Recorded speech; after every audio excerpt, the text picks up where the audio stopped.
মাঙ্গলিক, মাঙ্গলিক, মাঙ্গলিক। এটা নিয়ে সবাই ভীষণভাবে টেনশন। আমার ছেলে মাঙ্গলিক, কোথায় মাঙ্গলিক মেয়ে পাবো? আমার মেয়ে মাঙ্গলিক, কোথায় মাঙ্গলিক ছেলে পাবো? তো এই যে কনসেপ্টটা, হ্যাঁ, মাঙ্গলিক দোষ কিন্তু কখনো কাটে না। রিকাভারি হয়, বা আমি যদি বলি সেটাকে প্রতিবিধান আছে, কিন্তু রিমুভ করা যাবে না, মুছে ফেলা যাবে না, কিন্তু এটাকে রিকাভারি হবে, রিমুভ হবে না। মাঙ্গলিক পাত্রদের অবশ্যই মাঙ্গলিক পাত্রীর সাথে বিবাহ দিতে হয়। এর থেকে বড় রেমেডি বা প্রতিকার বা রিকাভারির জায়গা কিছু নেই।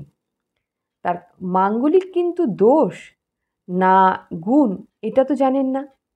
এটা কি জানেন? যদি জানেন তাহলে তো ভালো কথা, তাহলে তো আপনার মধ্যে কোনো টেনশনই কাজ করবে না। কিন্তু যদি মাঙ্গলিকটা যদি দোষে দুষ্ট হয়, তখন কি করবেন?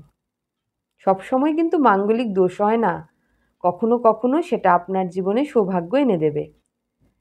তো যারা যারা মাঙ্গলিক আছেন তারা অবশ্যই কমেন্ট করুন যে আপনার মঙ্গল রাশিচক্রের কত নম্বর ঘরে আছে, বা লগ্ন থেকে বা রাশি থেকে ক নম্বর ঘরে আছে, কার সঙ্গে আছে, কখন এই মাঙ্গলিকটা দোষ হয়ে যাচ্ছে, কখন মাঙ্গলিকটা যোগ হচ্ছে।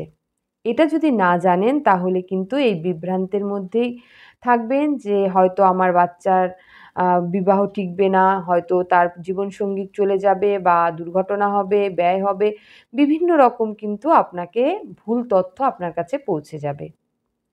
তাই সঠিক তথ্য জানতে হলে আপনার মঙ্গল কত নম্বর ঘরে আছে, কোন গ্রহ যুক্ত হয়ে আছে, আমার উপরে ভরসা থাকলে অবশ্যই কমেন্ট করুন। পরবর্তী ভিডিওতে বিস্তারিত আলোচনা করব।